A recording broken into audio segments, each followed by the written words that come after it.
Pourquoi tant de vérités consolatrices qu'Allan Kardec a apportées au monde, avec tant de soin et d'amour, ont-elles été mises de côté, même au sein du mouvement spirit lui-même? Peut-être que la réponse ne se trouve pas dans les livres, ni dans les discussions, ni même dans les groupes d'études, mais dans le cœur humain, qui parfois craint de regarder de trop près un miroir embué. Ce miroir, quand nous nous en approchons, ne reflète pas toute la lumière. Il ne renvoie que des fragments, des reflets partiels. Et ce n'est pas parce que la vérité serait incomplète, mais parce que notre regard se trouble par la peur, les attachements ou la commodité de rester dans une zone confortable. Ainsi, tant d'enseignements profonds sont restés silencieux, non parce qu'ils étaient moins vrais, mais parce qu'ils exigeaient un type de courage que bien souvent nous n'osons pas porter. Le courage de changer de l'intérieur, de renoncer à de vieilles habitudes, de déposer l'orgueil et les croyances qui nous flattent, mais qui ne nous libèrent pas. Allan Kardec fut, en essence, un interprète fidèle. Il n'a pas inventé ce qu'il a écrit. Il n'a pas cherché à enjoliver la vérité avec des mots qui caressent l'ego. Il a écouté, il a reçu, il a consigné. Il fut le pont entre les esprits supérieurs et notre humanité blessée, confuse, avide de consolation. Mais tout ce qu'il a semé n'a pas trouvé un sol fertile. Nombre de ses semences, porteuses d'espérance et de clarté, sont tombées sur des terres durcies par la peur ou la résistance. Certaines de ces graines attendent encore, plus de 160 ans après, qu'une nouvelle génération d'âmes, mûres, fatiguées de culpabilité silencieuse et de questions sans réponse, ose les laisser germer. Il existe des vérités qui consolent, oui, mais qui confrontent aussi. Et c'est là que réside le défi. Ce ne sont pas des messages qui flattent notre orgueil. Ils ne promettent ni facilité, ni solutions instantanées. Ce sont des vérités qui nous appellent au courage de nous regarder sans masque.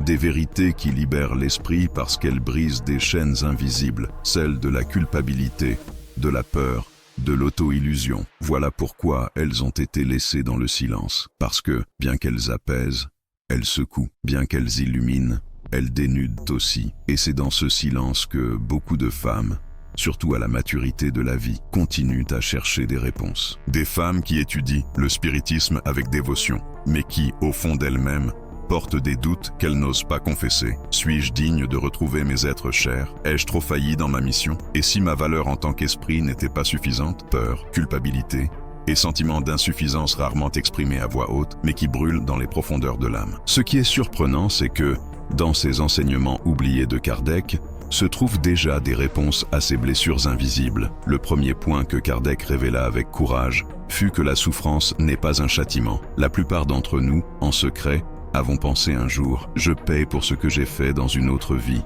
ou dans celle-ci ». C'est une idée qui semble logique, mais qui est injuste, car la douleur n'est pas une condamnation, elle est une école. Elle ne vient pas pour détruire, mais pour instruire. Quand nous l'interprétons comme une punition, nous la vivons avec honte et culpabilité, et la culpabilité nous empêche d'apprendre. C'est comme si une mère punissait sa fille sans lui montrer la raison, la laissant seulement avec le poids de la peine. La fille grandirait avec du ressentiment et de la peur, mais sans compréhension. Voilà comment nous nous sentons quand nous croyons que la douleur est un châtiment divin, petit, coupable, indigne de pardon. Mais Kardec expliquait que la justice divine n'humilie jamais, elle éduque. La souffrance dans son essence est un mécanisme d'enseignement et de réparation, une occasion de regarder ce que nous avons fait, de le comprendre et de nous transformer. La réincarnation n'est pas une sentence gravée dans la pierre, c'est une opportunité de rachat plein d'amour. C'est comme un professeur qui, voyant que son élève n'a pas compris la leçon, ne le condamne pas, mais lui offre un cahier neuf, propre, pour réessayer. Oui,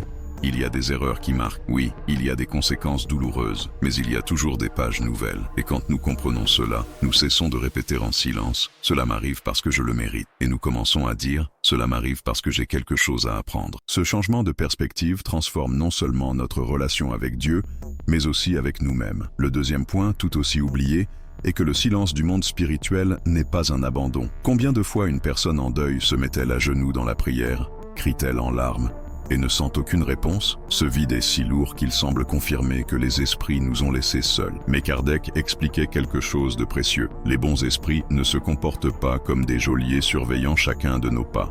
Ils sèment en nous la graine de la foi et de l'amour, et souvent, ils s'éloignent un peu, pour que nous apprenions à marcher, pour que nos racines se fortifient. C'est comme le jardinier qui ne déterre pas la graine à chaque heure pour vérifier si elle a germé. Il fait confiance au temps et à la terre pour accomplir leur travail. Ainsi, le silence de là-haut n'est pas absence. Il est confiance en notre capacité de grandir. Ce désert spirituel que tant de femmes traversent après avoir perdu un enfant un compagnon ou un père n'est pas une punition, c'est un entraînement. C'est le moment où la graine brise sa coque dans l'obscurité de la terre. Rien ne se voit à la surface, mais à l'intérieur, un travail intense, profond, transformateur est en cours. Quand nous comprenons cela, le silence cesse d'être un abandon et devient une preuve d'amour parce qu'il nous permet de mûrir. Nous avons aussi oublié la médiumnité du cœur. Kardec nous parla d'une médiumnité plus subtile que les manifestations spectaculaires, l'intuition sincère, le pressentiment, cette petite voix que nous sentons dans le cœur. Combien de mères, dans la solitude de leur chambre, ont senti la présence d'un fils parti? Combien de grands-mères ont rêvé d'un petit-fils décédé et se sont réveillées avec la certitude qu'il était là? Et pourtant, beaucoup de ces femmes ont eu leurs expériences par peur d'être accusées de fantasmer. Mais cette sensibilité n'est pas illusion, c'est la médiumnité de l'âme. C'est la manière dont l'amour ouvre des ponts entre les mondes. Quand un souvenir surgit soudainement,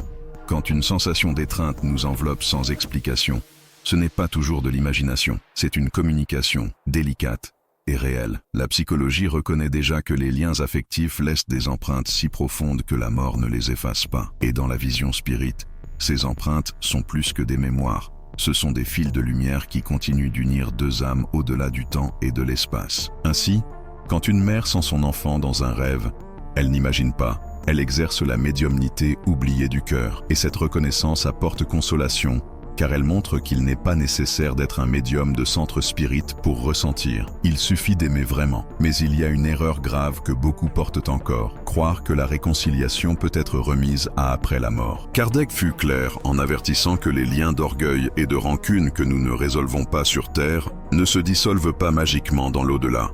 Au contraire, ils se transforment en chaînes qui emprisonnent deux esprits à la fois. Pardonner, disait-il, c'est comme ouvrir une cage à la fois de l'intérieur et de l'extérieur. C'est libérer l'autre, mais aussi soi-même. Et pourtant, combien de récits médiumniques montrent des esprits pleurant de ne pas avoir demandé pardon quand ils en avaient le temps? Combien de lettres psychographiées d'enfants disent à leurs parents « Ne vous culpabilisez plus, l'amour suffisait ». Et combien de lettres de parents supplient leurs enfants de continuer sans haine?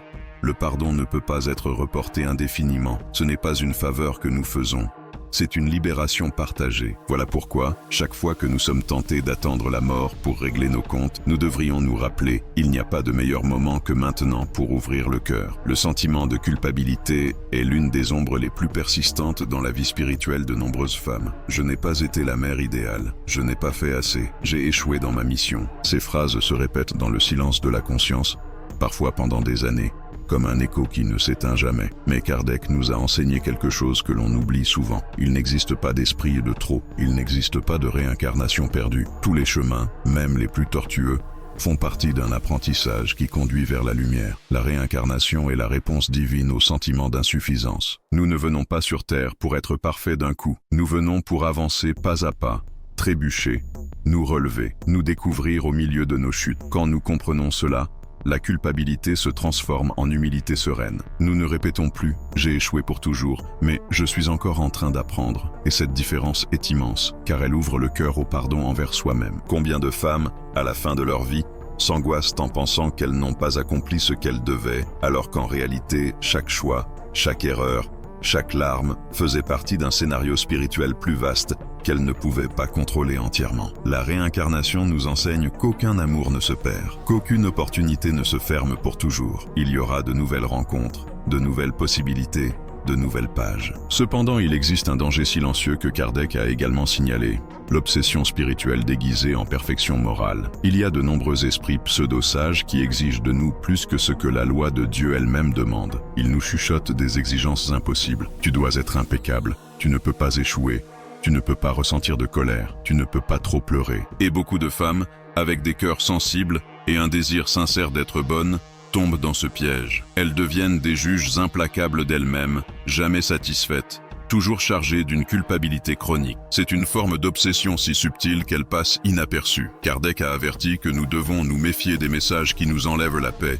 et nous font nous sentir indignes de Dieu. L'amour divin ne se présente jamais comme une condamnation. Il ne demande jamais la perfection absolue. Il demande l'authenticité. Et l'authenticité inclut nos fragilités. C'est pourquoi l'un des plus grands actes de liberté spirituelle et de se reconnaître humaine, avec des défauts, des doutes, des limites, et pourtant digne d'être aimée par Dieu. Cette acceptation brise la chaîne de l'obsession qui exige plus que le possible et rend à l'âme la sérénité. Dans ce chemin, la prière occupe une place centrale. Mais pas la prière récitée, répétée mécaniquement comme une formule vide. Les esprits ont révélé à Kardec que la prière sincère est une pensée élevée, un sentiment réel, un élan de l'âme vers le haut. Les mots comptent peu, ce qui compte, c'est la vibration du cœur. Une prière sans larmes, mais née du silence profond, peut ouvrir plus de portes de lumière que 1000 répétitions sans sentiment. Le Évangile selon le spiritisme nous rappelle que prier, c'est parler à Dieu comme à un ami. C'est déposer sur la table de l'âme ce que nous portons à l'intérieur, sans masque, sans ornement. Ainsi, chaque fois que quelqu'un me demande comment prier, je réponds, prie comme tu es. Si ta prière est un soupir, qu'elle soit un soupir. Si c'est un sanglot,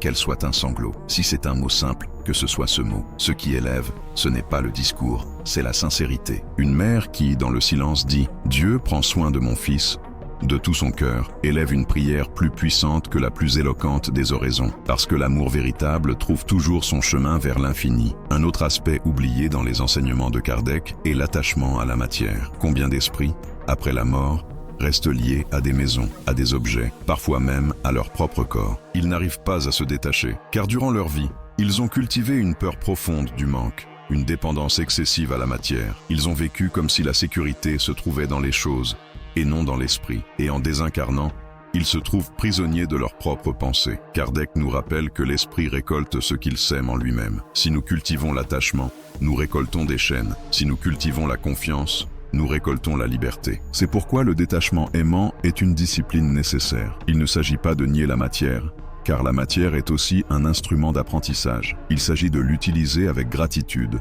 sans la transformer en prison. Une mère peut garder un objet de son enfant comme symbole d'amour, mais quand cet objet devient le seul endroit où elle croit que son enfant vit, l'attachement se transforme en douleur. Le détachement aimant nous enseigne à dire « Je te rappelle dans cet objet, mais je sais que tu es au-delà de lui. Je t'aime dans cette maison, mais je sais que ton âme est libre. » Cette attitude ouvre des portes de lumière autant pour le désincarné que pour celui qui reste sur terre. Et quand la perte frappe le cœur avec force, la résignation active est le chemin le plus lumineux. Kardec fut clair, la résignation n'est pas la passivité. Ce n'est pas rester les bras croisés en acceptant tout sans résistance. C'est accepter l'inévitable avec paix, mais agir avec amour dans ce qui est encore possible. C'est la différence entre se résigner en silence et se résigner en action. Une mère qui perd un enfant et décide de s'occuper d'autres enfants dans le besoin, vit la résignation active. Une femme qui accepte la maladie, mais transforme sa douleur en exemple de sérénité, vit la résignation active. La neuroscience confirme même ce que Kardec avait déjà dit. Lorsque nous acceptons ce que nous ne pouvons pas changer, le cerveau crée de nouvelles connexions qui réduisent la souffrance et augmentent la clarté. Résister constamment à l'inévitable génère plus de douleur. Accepter avec paix libère de l'énergie pour aimer dans ce que nous pouvons encore transformer. Ainsi, la résignation active devient un antidote à la révolte silencieuse qui, trop souvent, assombrit le cœur après une perte. Enfin, l'un des plus grands réconforts que Kardec nous a laissés, et qui est souvent négligé, est la pluralité des mondes. Nous ne sommes pas seuls dans l'univers. Nous ne sommes pas la seule demeure de la création. Il existe des mondes plus avancés, plus heureux, où l'esprit trouve continuité, mission et croissance. Que signifie cela pour celles qui se sentent oubliées sur Terre, invisibles parmi les siens? Cela signifie que la vie ne se limite pas à ce décor, que nous ne sommes pas nés seulement pour souffrir ici, mais pour transiter à travers de multiples demeures, chacune avec un but. Quand nous pensons que notre destin se réduit à ce monde, la douleur paraît définitive. Mais lorsque nous ouvrons l'esprit à la pluralité des mondes, nous comprenons que nous sommes des voyageuses cosmiques, que cette planète n'est qu'une station d'apprentissage et que la vie continue sur des plans plus lumineux. Cette certitude apaise la peur de l'oubli, car elle nous rappelle qu'il y aura toujours une place pour notre esprit, toujours des horizons d'amour qui nous attendent. En récapitulant ces enseignements silencieux, nous voyons qu'ils n'ont pas été omis par hasard. Ils touchent des fibres profondes de l'humanité, la culpabilité, la peur, la solitude, le besoin de consolation. Et souvent, nous préférons taire ces vérités parce que nous ne sommes pas prêts à changer. Mais quand l'âme mûrit, quand le cœur fatigué de souffrir s'ouvre au nouveau, ces vérités se révèlent comme des baumes. La connaissance spirite n'est pas seulement une étude intellectuelle, c'est un remède aux vieilles culpabilités, c'est un baume contre la peur de l'oubli. C'est un soulagement pour la blessure de l'amour que nous croyons perdue. Kardec parlait de la lumière qui s'allume peu à peu. Il ne s'agit pas de dévorer des livres, mais de sentir plus profondément ce qui a déjà été révélé. Souvent, nous connaissons déjà les réponses, mais nous n'avons pas encore eu le courage de les appliquer. Alors, la question finale que je te laisse est: laquelle de ces vérités connaissais-tu déjà, mais n'avais pas encore eu le courage de vivre? N'attends pas que le monde spirituel crie ce qu'il chuchote déjà avec tendresse dans les pages de la codification. Écoute dans le silence, ressens dans ton propre cœur, et laisse la semence oubliée enfin germer. Parce que la vérité n'est pas un poids, elle est une liberté. Et la rencontre avec ceux que tu aimes n'est pas une promesse lointaine, c'est une certitude inscrite dans l'âme. Aujourd'hui, seulement pour aujourd'hui, repose-toi dans cette foi.